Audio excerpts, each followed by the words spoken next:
Hi, my name is Kimberly Ponce. I have a venue here in Greeley, Northern Colorado. Today I am just going to go over some tips. We are in engagement season and also in a really popular time for quinceañeras. Here in Greeley, which more of my customers are quinceañeras, I want to say probably about 70% quinceañeras, and the rest will be weddings and other events. So when you get to starting your planning or getting ready to do a party, the first thing that I would recommend is that you have to start with your guest list. And the reason I say to start with your guest list is because you really have to know that number when you go out to ask different vendors. Because then if you just start going out there and asking different venues, what's your capacity and what is the pricing, you're gonna end up doing like double work. Especially, they're gonna ask you, everybody's gonna ask you, what is your price? What is your guest list? What's your guest count? So what I tell people to do is start with family and make a list. From that list, you go to friends, and then after that, you go to, if it's the quinceañera, to her friends. But I do ask that, one moment. It's really a good thing to put it on your phone. And the reason I say to put it on your phone is because you're going to go to the store and you're going to meet friends or see people there and you're like, darn, I forgot to add them to the list. And if you don't have it like accessible to put it on your phone, then you'll probably forget. So that's one of the first things that you need to do. Now, the second thing is that you need to decide what's important as a family. Who should be involved in your planning? So there should only be maybe about 4 to 5 people involved in your planning if you're doing a big event. The reason is that you really want to hit what's important to you, not what's important to all your friends and other people that are going to come in, because you're not going to make everybody happy. So I would sit down, and I'm going to give an example for a quinceañera, that it would be the parents, the quinceañera, and maybe her comadre or her nina or a close friend. But other than that, I wouldn't put too many people in the planning stage. You're going to get people, why didn't you do this? Why didn't you do that? Did you go check over here? And did you do that? I did write a book. It's about quinceañeras and how to plan one and how to do your budgeting. There are categories within each party, like your venue, the decor. Do you want chair covers or not? In some categories, there's ways to save money. Chair covers is one of them. If you choose a venue that you don't need chair covers, you're saving about $1,000. So those are things to think about. I would sit down and go through each category and number them, what's important to the least important, and start exiting out those things to try to keep inside of a budget. You're not going to know how to even get to a budget until you get to all these things first. Going through each category first, and then once you find out your numbers, I advise that you go to at least 4 to 5 venues before you make your decision. That way, when you're making your decision, you feel really, really good about it. So then when your friends do tell you, hey, did you go check out this other place? Or hey, did you do that? And you're like, well, this is the one that hit all of the things that were important to us. So once you decide, how many guests you have, you need to make a decision. Are you going to have a church service? Or is this going to be, a quinceañera without a church service? Or are you going to have your wedding and do your ceremony all in one spot? So when you start asking yourself those questions, then you know you're getting a little bit more knowledge on what type of a venue you're going to need. There's all sorts of venues out there. You can go to a barn, you can go to, a warehouse, you can have a venue like I have downtown. All of them have different experiences. So just depending on the type of experience you're wanting to have,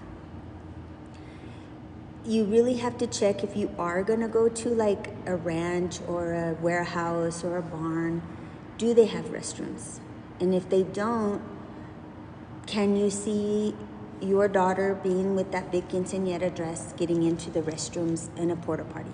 Now, nowadays, there's really nice porta potties too, so I don't discourage it. I do want to have maybe a farm one day or a ranch one day that do something like that. But they are two different experiences.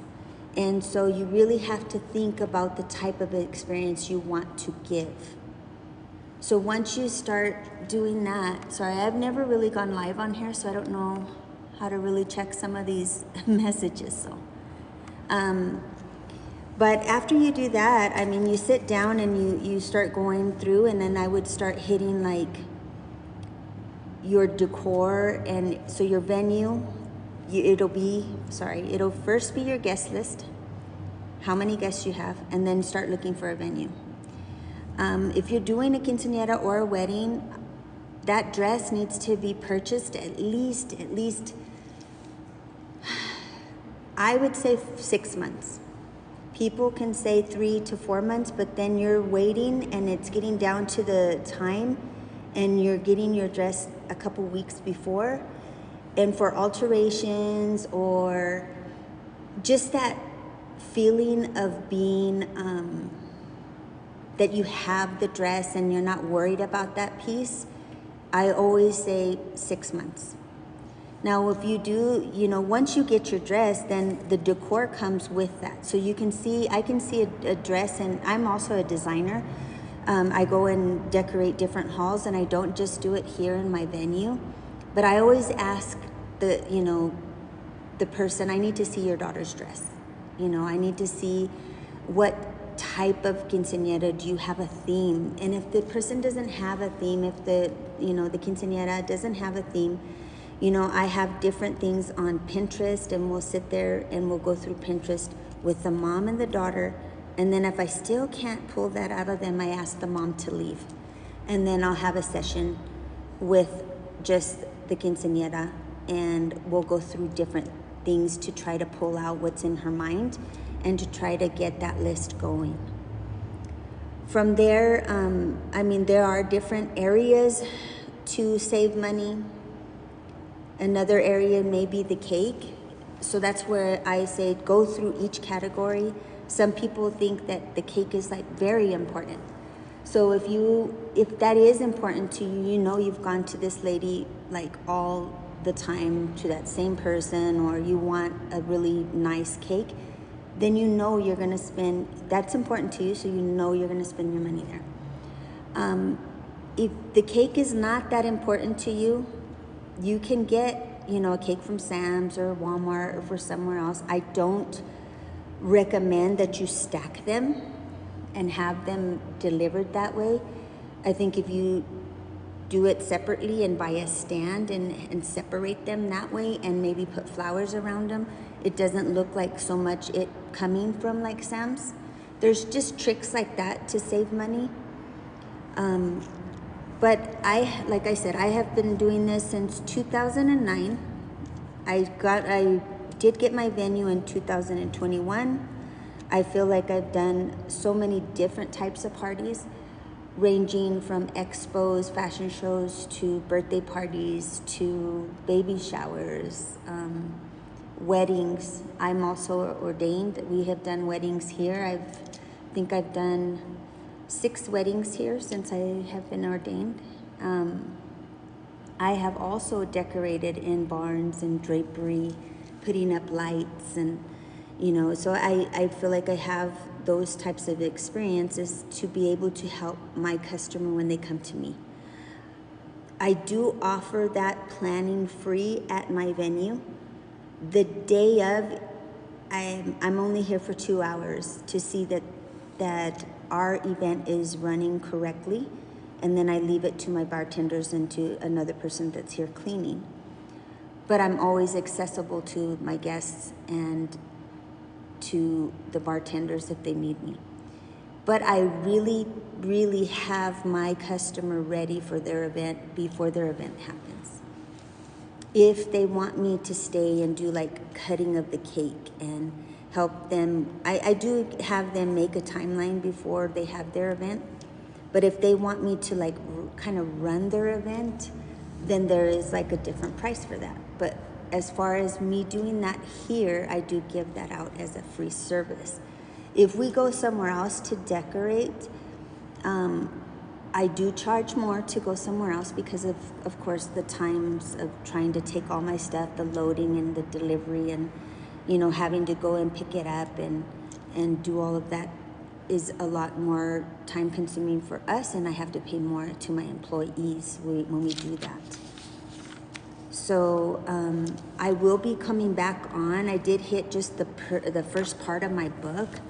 I am gonna come back on and talk about like more of the choosing the right venue, and also going through and how to help people choose their theme, and planning, organizing, and transportation, and all that kind of stuff. So today was just a little bit of trying to get used to this because I haven't really gone live on TikTok. I've gone live on Facebook, and I'm a little bit more comfortable with that. But I will be back. So guys, stay tuned. If you have questions, leave them here in the comments. And then when I come back to try to do this, I'm going to try to hit probably every other day that I'll come back on, and we'll talk about parties. So if you have a party coming up and you have some questions, leave some comments in the, in here, and then I will answer you guys or get back to you. Bye.